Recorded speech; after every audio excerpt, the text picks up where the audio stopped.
继续来看台北捷运，昨昏是接到强核电轨，讲要伫咧南京三民站发动攻击，捷运公司赶紧先甲车挡伫咧上山站，但在警方来调查，后来才确定这个人就是挑故意卡来乱的，会以恐吓公众危险罪来侦办。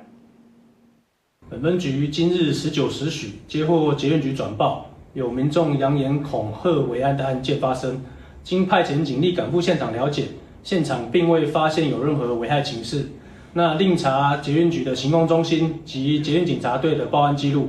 该报案门号曾有多次的谎报记录。那本案将依照这个恐吓危害罪嫌依法侦办。